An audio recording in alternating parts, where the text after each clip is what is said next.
Hello बच्चों, एक बार फिर से स्वागत है आपका आपके हमारे इस छोटे से प्यार से यूट्यूब चैनल काइनेटिक एकेडमी में। बेटा आज आवेश का वितरण पढ़ेंगे हम, ठीक है। आवेश का वितरण, डिस्ट्रीब्यूशन ऑफ चार्ज, ठीक है। आवेश का वितरण कितने तीन प्रकार से होता है। आवेश का वितरण कितने तीन प्रकार से होता है, ठीक है। सबसे पहले देखो हम किस पे लेंगे, आवेश का रेखीय घनत्व। आवेश का रेखीय घनत्व, देखो रेखीय घनत्व के लिए बेटा हम क्या करते हैं, रेखीय घनत्व के लिए हम एक तार को लेते हैं, तार को लेते हैं, ठीक है। चाहे एक पतली सी छड़ को ले लो।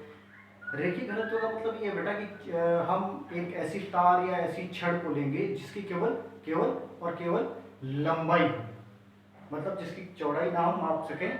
क्या करते हैं, जिसकी लंबाई पर हमें चार्ज को हमने डिस्ट्रीब्यूट किया है। और चार्ज किस तरीके से डिस्ट्रीब्यूट होगा, यूनिफॉर्मली, ठीक है। एक समान रूप से चार्ज वितरित होगा उस पर, ठीक है। अब इसे किससे प्रदर्शित करते हैं, लैम्डा से। किससे प्रदर्शित करते हैं हम इसे, लैम्डा से, ठीक है। मान लिया कि हमने कोई पतली सी छड़ ली या तार जिसमें हमने क्या करा, समान रूप से ये हमने इसे आवेशित किया, ठीक है। तो ये क्या हो जाएगा, lambda is equal to Q by L हो जाता है। तो यहां से इसका जो अर्थ बनेगा, जो मीनिंग जो बनेगा इसका, ठीक है, वो क्या है, किसी भी तार में, किसी भी लंबाई के तार में, ठीक है, यदि आवेश को समान रूप से क्या किया जाए, वितरित किया जाए, आवेश को या इस तार को समान रूप से आवेशित किया जाए।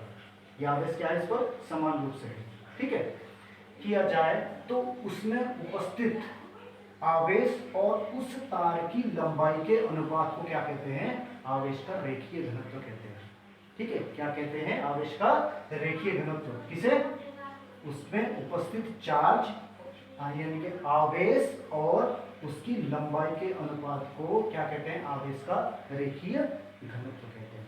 या देखो जब भी कोई ऐसी क्वांटिटी आए, ठीक है, जिसमें अपॉन में जो आ रहा हो, ठीक है, अपॉन में यदि कुछ चीज आ रहा हो, ठीक है, तो उसको हम क्या मान लेते हैं, एक मान लेते हैं।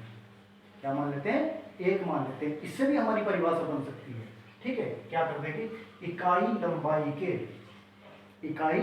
लंबाई के किसी चालक में यदि समान रूप से आवेश यदि वितरित हो उसमें, ठीक है, तो उस क्या करेंगे, उसमें आवेश किसके बराबर हो जाएगा, रेखीय घनत्व के बराबर हो जाएगा, ठीक। एकांक लंबाई के किसी भी वस्तु या किसी भी चालक में उपस्थित कुल आवेश किसके बराबर हो जाएगा, आवेश के क्या हो जाएगा, रेखीय घनत्व के बराबर हो जाएगा, ठीक है। तो यदि इसमें हमने 1 मान लिया, L इज इक्वल टू यदि 1 माना, तो लैम्डा इज इक्वल टू क्या हो जाएगा, आवेश हो जाएगा, ठीक है बेटा। इसकी यूनिट क्या होती है, इकाई क्या होती है, देखो ये क्या है, चार्ज क्यू है। क्यू का मात्रक क्या होता है, कूलाम, और ये एल क्या है, इसको किसमें मापते हैं, मीटर में। तो कूलाम प्रति क्या हो जाएगा, मीटर हो जाएगा। अब आते हैं हम विमा पे, ठीक। विमा आपको पता है बेटा, आवेश की विमा क्या होती है, एटी, और एल लंबाई की तो एल ही रहेगी, ठीक है। तो एल ऊपर आ जाएगा, माइनस में आ जाएगा, एल माइनस 1 ए टी इसकी विमा हो जाएगी, ठीक। अब सेकंड पे क्या आता है, नंबर 2 पे आता है आवेश का पृष्ठ घनत्व। आवेश का पृष्ठ घनत्व, इसके लिए हम जो वस्तु लेंगे वो हम ऐसी लेंगे कि जिसमें लंबाई भी हो और चौड़ाई भी हो, यानी कि ये एक विमीय होगा, 1 डायमेंशनल, ये 2 विमीय होगा, 2 डायमेंशनल होगा, ठीक है, द्विविमीय, ठीक।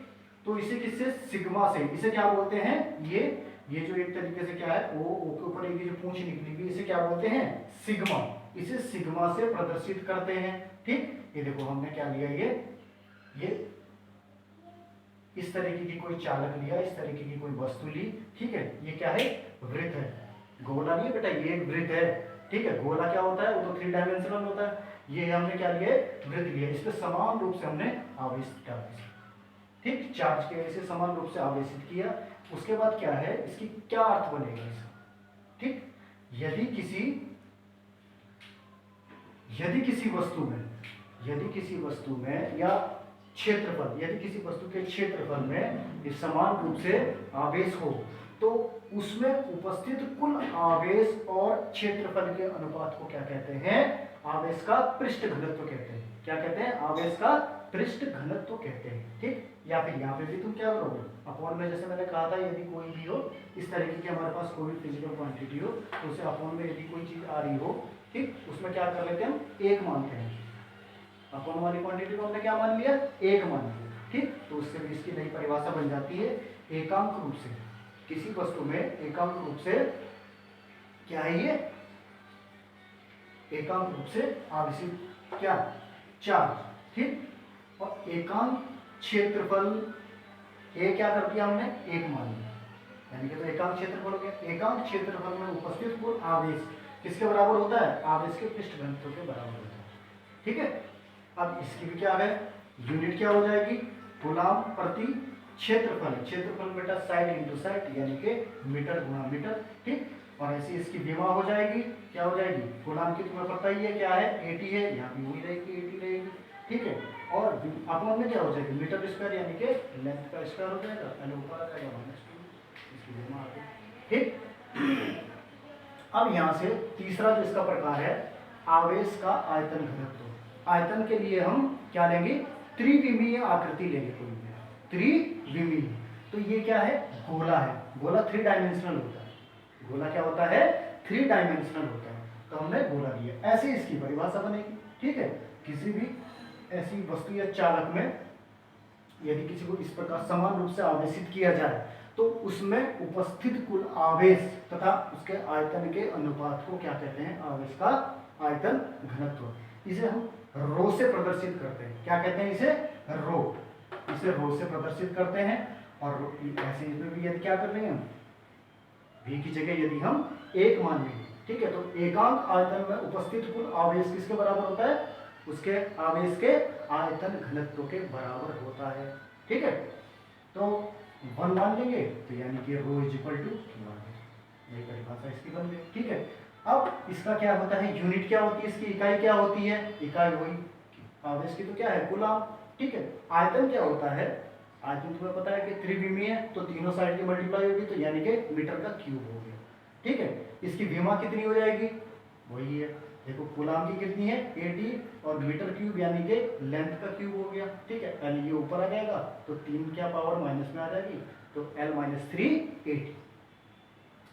अब इसके बाद आता है बेटा गाउस के नियम के अनुप्रयोग। ठीक, गाउस के नियम के अनुप्रयोग।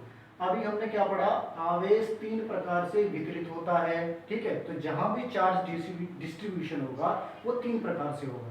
क्या, किस प्रकार से होगा, कितने प्रकार से, 3 प्रकार से। ठीक, आवेश का रेखीय घनत्व हो गया, आवेश का पृष्ठ घनत्व हो गया, आवेश का आयतन घनत्व हो गया।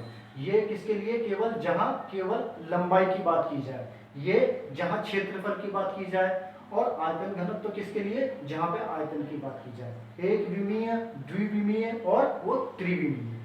बात समझ में आ गई। अब आते हैं हम गाउस के नियम के अनुप्रयोग पे। ठीक है, सबसे पहला इसमें क्या है, अनंत लंबाई के एक समान रूप से आवेशित, यहां भी क्या है, समान रूप से आवेशित, ठीक है, तार के कारण विद्युत क्षेत्र की तीव्रता, यानी कि समान रूप से आवेशित जो तार होगा उसके कारण विद्युत क्षेत्र की तीव्रता ज्ञात करनी है। अब इसमें क्या, इसमें गाउस का नियम लगेगा। ठीक है, और गाउस का नियम किसके लिए लगता है, बंद पृष्ठ के लिए। अभी आपने इससे पहले पढ़ा ना गाउस का नियम। ठीक है, इसके लिए बंद पृष्ठ में उपस्थित क्या होता है, वहां पे गाउस का नियम क्या होता है, बंद पृष्ठ में उपस्थित कुल आवेश क्या हो जाता है, उसका 1/ε0 गुना हो जाता है। विद्युत फ्लक्स क्या हो जाता है उस आकृति में। ठीक है, तो उस क्षेत्रफल में, उस पृष्ठ में उपस्थित कुल आवेश का, टोटल चार्ज का, ठीक है, 1/ε0 गुना। ठीक, ये था हमारा गाउस का नियम। और गाउस का नियम कहां पे यूज होता है, बंद पृष्ठ के लिए। अब हम इस, ये जो तार है हमारी, इससे सममित आकृति, यानी कि तार वैसे किस चीज की किस तरह होता है, जैसे ये मान लो, ये तार मान लो, ये तार का बड़ा रूप एक तरीके से मारकर, लेकिन है ये तार के रूप में है ना। अब इसको यदि हमें कवर करना है सममित रूप से, तो हम क्या करेंगे, इसे बेलन के अंदर लेंगे। हम गोले के अंदर नहीं ले सकते, हम वृत्त के अंदर नहीं ले सकते। ठीक है, हम क्या करेंगे इसे, क्योंकि इसकी जो डिस्टेंस है ये एक तरीके से यहां से बराबर होनी चाहिए, समान रूप से। ठीक है ना, तो इसलिए हमने क्या करा यहाँ पे बेलन को लिया, क्योंकि बेलन ही इसके आकार का था। भाई बेलन को यदि बिल्कुल कम किया जाए एक तरीके से, या तार को यदि मोटा कर दिया जाए तो बेलन के आकार का बनेगा। ठीक है, तो हमने फिर उसे कवर करने के लिए क्या लिया, वही साइज लिया। ठीक है, अब माना L लंबाई में आवेश की, ये जो जितना भी इस पृष्ठ के अंदर, यानी कि जितना भी इस बेलन के अंदर जो तार आ रहा है, इसको हमने क्या लंबाई मानी, L लंबाई मानी। ठीक, समान रूप से आवेशित है। अब इस लंबाई, इस तार से r सेंटीमीटर दूर पर हमने कोई बिंदु P लिया, जहां पर हमने क्या करनी है, वैद्युत क्षेत्र की तीव्रता ज्ञात करनी है। इस तार से r सेंटीमीटर दूरी पर हमने कोई बिंदु P लिया, जहां हमने विद्युत क्षेत्र की तीव्रता ज्ञात करनी है। ठीक है, देखो अब हमने ये क्या बनाया, बेलन बनाया। अब बेटा तुम्हें अच्छी तरह पता है कि जब हम एरिया वेक्टर की बात करते थे, तो एरिया वेक्टर क्या होता था, उसके लंबवत होता था। एरिया वेक्टर क्या होता था, वैद्युत फ्लक्स में आपने पढ़ा है, एरिया वेक्टर जो इलेक्ट्रिक फील्ड की जो डायरेक्शन थी उसके क्या था, लंबवत था।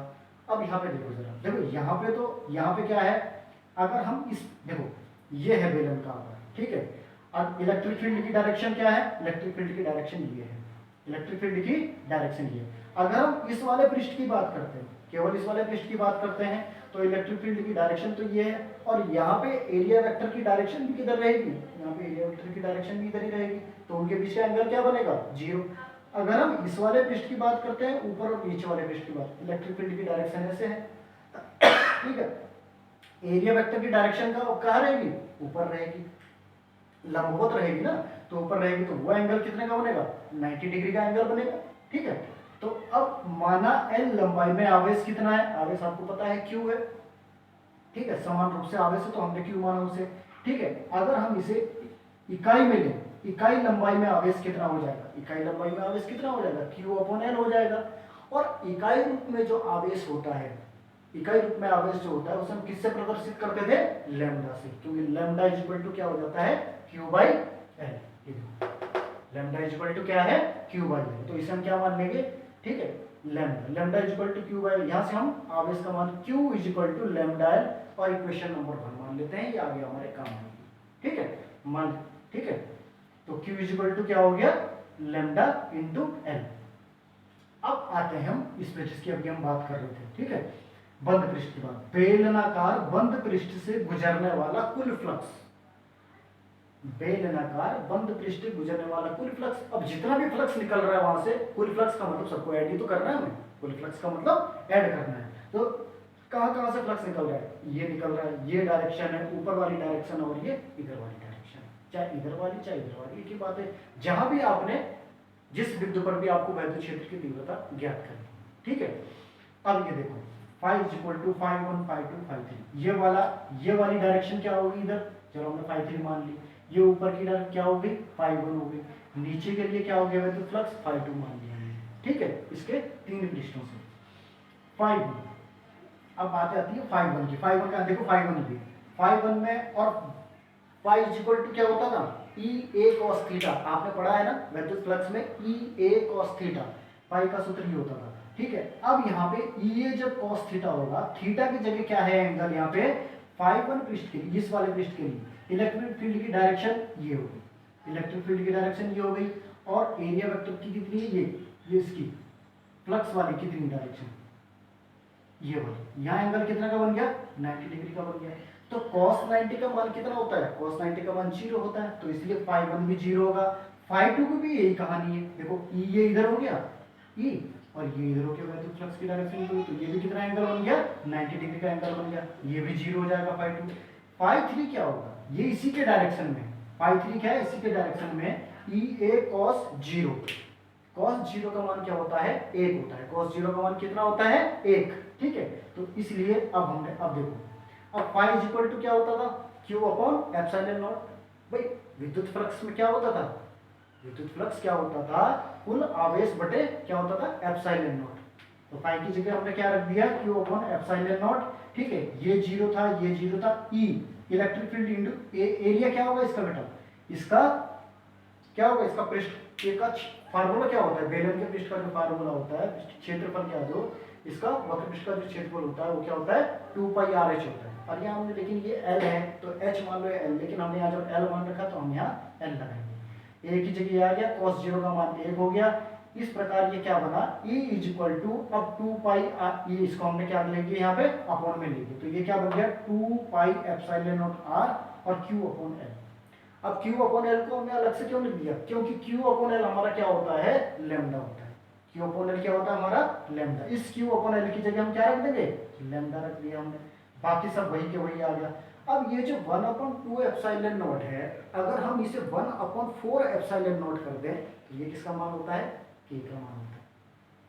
ठीक है, तो हमने ऐसे ही कर दिया, यहाँ पे हमने क्या करा, 2 से मल्टीप्लाई कर दिया, 2 से इसे डिवाइड कर दिया, 2 से मल्टीप्लाई कर दिया, 2 से इसे डिवाइड करा, ये 1/4 पाई एप्सिलॉन नॉट बन गया, और यहाँ पे जो 2 से मल्टीप्लाई की 2 लैम्डा अपॉन R, ये क्या निकल गया हमारा, अनंत लंबाई के एक समान रूप से आवेशित तार के कारण वैद्युत क्षेत्र की तीव्रता। यहाँ वैद्युत क्षेत्र की तीव्रता क्या निकली, ठीक, किसके, आवेशित तार के कारण, आवेशित तार के कारण वैद्युत क्षेत्र की तीव्रता क्या निकल गई, E equal to 1/4 pi epsilon naught into 2 lambda upon R। इतना समझ में आ गया बेटा, समझ में आ जाना चाहिए। ठीक है, कोई भी दिक्कत होगी कमेंट बॉक्स में लिख देना, तब तक छाप लो।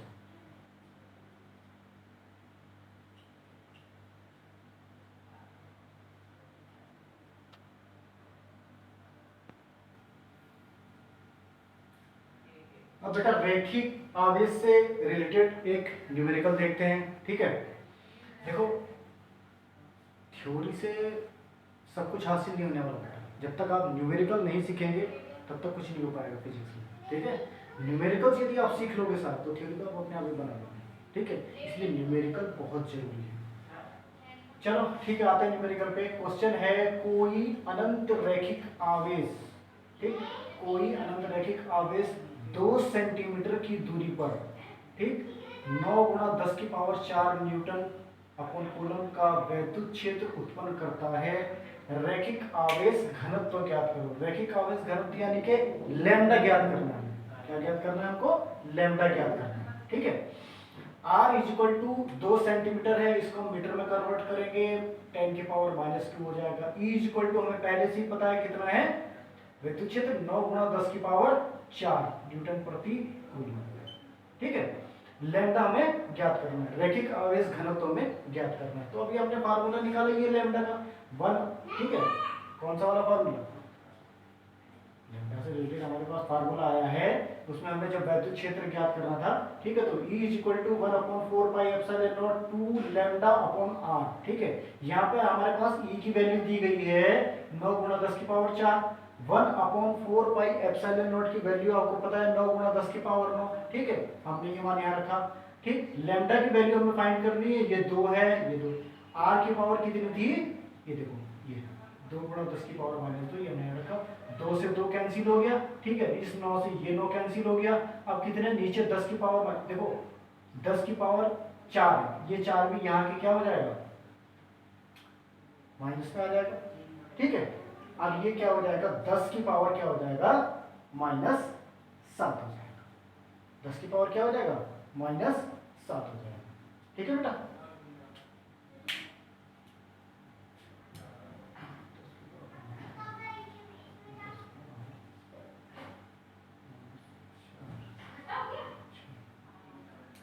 सॉरी ये है, ये 4 देखो यहाँ से, जब ये 4 क्या बोलते हैं, ये 4 यहाँ से यहाँ आ जाएगा, ये 10 की पावर -6 बन जाएगा, और -6 जब ऊपर आ जाएगा, ठीक है, तो क्या बन जाएगा, 10 की पावर, ये भी ऊपर आ के 9 और 2 11, हाँ ठीक है, बिल्कुल ठीक है, क्या हो जाएगा, क्योंकि हमें यहाँ पे लैम्डा का मान ज्ञात करना है। लैम्डा का मान ज्ञात करोगे तो 10 की पावर -2 जब ऊपर आ जाएगा, प्लस का बन जाएगा, तो 9 और 2 11 हो जाएंगे। ठीक है, ये 11 कहाँ चले जाएंगे, यहाँ अपॉन में चले जाएंगे।